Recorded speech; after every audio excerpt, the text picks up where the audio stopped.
Sebelum melanjutkan, jangan lupa subscribe dulu, terima kasih. Bab 255, kamu tidak harus begitu sombong. Kakak ketujuh melihat ke arah temannya yang pergi dengan tergesa-gesa. Dia bertanya kepada Seng Xiao, kamu tidak perlu membuatnya takut meskipun kamu tidak menyukainya. Aku serius. Seng Xiao menatap langsung ke arah kakak ketujuh. Sekarang, aku akan kembali padamu, kakak ketujuh. Paman keempat Seng, bisakah kau memberiku penjelasan? Mengapa putrimu membawa gadis lain ke kamarku sehari sebelum pertunanganku? Seng Xiao, adikmu hanya ingin melakukan sesuatu untukmu. Kamu tidak perlu bersikap begitu sombong. Paman keempat Seng berkata kepada Seng Xiao dengan tenang. Sekarang putrimu yang salah. Jangan salahkan aku. Kalau kau biarkan begitu saja, aku akan semakin konyol mulai sekarang. Aku mungkin akan mengirim orang asing ke Seven Sister suatu hari nanti saat aku menginginkannya. Dengan begitu, Seven Sister bisa belajar untuk bersamanya. Seng Xiao tampak memberontak dan tak kenal takut saat itu. Paman keempat Seng terkejut ketika mendengar itu. Namun, dia tidak bisa berkata apa-apa sebagai balasan. Karena apa yang dikatakan Seng Xiao adalah kebenaran. Jika kakek Seng tidak menghukum kakak ketujuh hari itu berarti mereka membiarkan Seng Xiao melakukan apapun yang diinginkannya di masa depan. Kalau begitu, dia akan lebih gegabah dari sebelumnya. Kakek, apakah kamu mendengar apa yang dikatakan Seng Xiao tadi? Kakak ketujuh memang terkejut. Itu karena Seng Xiao benar-benar bisa melakukan rencana seperti itu. Kakek Seng menarik napas dalam-dalam. Kemudian, dia menatap kakak ketujuh. Minta maaflah pada kakakmu. Lagi pula, kamu dilarang menghadiri pertunangan besok. Dia seharusnya tidak meminta maaf padaku. Bu, tolong minta Kiki untuk datang ke sini. Seng Xiao berbalik dan berkata kepada Mama Seng. Mama Seng mengangguk dan bangkit dari sofa. Saudari ketujuh kesal tetapi telapak tangannya sekarang berkeringat. Dia teringat apa yang dikatakan Seng Xiao tadi. Seng Xiao, apakah kamu harus berdebat dengan kami hanya karena seorang gadis muda? Apakah itu sepadan? Aku tidak melakukannya karena kier, kakek. Aku melakukannya karena aku tidak suka dengan cara kakak ketujuh menangani berbagai hal. Lupakan saja siapa yang akan bertunangan denganku besok. Lihat saja apa yang dilakukan kakak ketujuh. Bukankah seharusnya dia dihukum atas apa yang telah dilakukannya? Kakek Seng pun menjadi marah. Aku sedang tidak enak badan. Atasi saja sendiri. Tentu saja, Seng Xiao tahu bahwa kakek Seng akan menyalahkan Mu Kiki apapun yang akan dilakukannya hari itu. Namun, dia tidak mempermasalahkannya. Dia tidak bisa membiarkan anaknya diperlakukan tidak adil baik sekarang maupun di masa mendatang.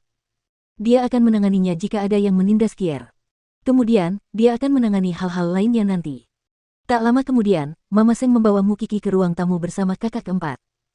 Mu Kiki menyapa semua orang satu persatu setelah diperkenalkan oleh Mama Seng saat melihat banyak orang tua di sana. Namun, agak canggung ketika mereka bertemu dalam keadaan seperti itu. Dia juga bisa merasakan bahwa Papa Seng tidak begitu peduli padanya. Tidak adakah yang berutang permintaan maaf padanya? Seng Xiao mendudukkan Mu Kiki di sebelahnya. Kemudian, dia mengingatkan kakak ketujuh apa yang harus dia lakukan. Kakak ketujuh tampak tidak berdaya.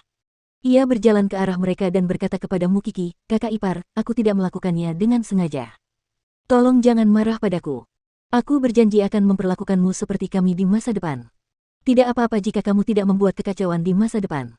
Seng Xiao menatapnya. Aku juga berharap kamu bisa mengajari putrimu dengan baik, paman keempat. Dia wanita lajang. Jangan biarkan dia ikut campur dalam urusan orang lain. Paman keempat Seng mencibir. Dia dan kakak ketujuh kembali ke kamar masing-masing. Para tetua lainnya pun meninggalkan ruang tamu. Hanya Mama Seng dan kakak keempat yang tersisa di depan Seng Xiao dan Mu Kiki. Meskipun kamu telah membuat beberapa tetua kesal hari ini, apa yang dilakukan Seng Xiao tadi tidak dapat dihindari. Kakak ketujuh telah bertindak tidak semestinya. Kakak keempat menghibur Mu Kiki. Xiaoqi, kamu tidak perlu khawatir. Begitulah cara kami menjalani hidup di sini. Itu bukan karena kamu. Jangan marah karenanya. Kakak keempat, aku tahu. Mu Kiki berbalik dan menghibur kakak keempat. Baiklah. Kakak ketujuh memang keterlaluan hari ini. Kau tidak perlu terlalu banyak berpikir. Pulanglah dan beristirahatlah lebih awal. Kau akan bertunangan besok. Kau akan sibuk. Lihatlah kakekmu tadi. Dia merasa sangat marah. Jadi, dia mungkin tidak akan menghadiri pertunangan besok. Kakak keempat membuat asumsinya sendiri. Tidak apa-apa. Dia pasti akan menghadiri pertunangan besok. Seng Xiao yakin akan hal itu. Kemudian, dia melingkarkan lengannya di bahu Mu Kiki. Bu, kakak keempat, kita akan pulang sekarang. Kalau begitu pergilah. Mama Seng menganggukkan kepalanya. Ia menghela napas dan berkata kepada kakak keempat setelah mereka pergi. Aku memang memuja Kiki. Aku akan menanggung apapun demi Seng Xiao. Jelas bahwa Kiki bukanlah orang yang sombong. Ia bahkan tidak menghargai apa yang sangat dihargai keluarga Seng. Bibi, aku belum pernah melihat Seng Xiao semarah ini di rumah. Dia tidak menunjukkan belas kasihan kepada kakak ketujuh. Jelas bahwa dia mencoba memberinya pelajaran. Jadi, kamu tidak perlu khawatir. Kakak keempat menghibur Mama Seng. Lagi pula, Kiki bukanlah seseorang yang bisa dengan mudah diganggu orang lain. Dia berbakat dan bijaksana. Kami tidak yakin bagaimana dia akan berubah di masa depan. Mama Seng tersenyum. Ia menunjuk ke arah kakak keempat dan berkata, mulutmu manis sekali. Setelah itu, mereka kembali ke kamar masing-masing. Kakak keempat berpapasan dengan Jing Yun saat hendak kembali ke kamarnya. Dia memanggilnya, jaga baik-baik tuan mudamu, Jing Yun. Nona Seng, jaga dirimu baik-baik. Kamu sudah menjadi lebih kurus. Kakak keempat menganggukkan kepalanya. Datanglah ke kamarku dan bantu aku mengirimkan hadiah untuk Kiki. Aku lupa lagi. Jing Yun mengikuti dari belakang kakak keempat dengan lesu. Kemudian, dia melihat kakak keempat menyerahkan sebuah kotak hadiah besar dan sebuah kotak hadiah kecil. Yang besar untuk Kiki dan yang kecil untukmu. Aku ingat kamu selalu menyukai robot sejak kecil. Aku melihat satu robot spesial saat aku di Wina jadi aku membelinya untukmu. Mata Jing Yun berbinar saat mendengarnya. Dia menerima hadiah itu dan berkata kepada kakak keempat, terima kasih, Nona Seng.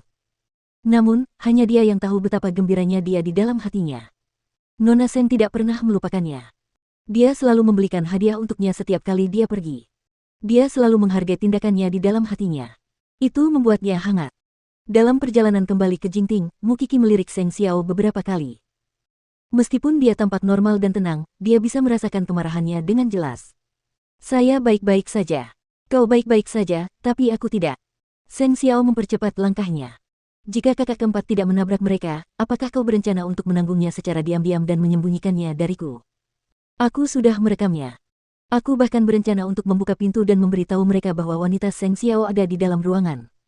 Mu Kiki menjelaskan kepadanya. Apakah menurutmu aku akan bertahan seperti itu? Jangan lupa bahwa akulah yang mengalahkan Rong Junhan.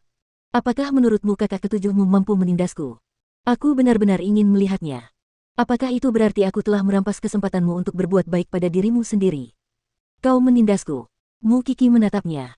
Tapi, sepertinya para tetua keluarga Seng tidak akan menghadiri pertunangan besok dengan tulus. Mereka hanya akan hadir demi itu saja.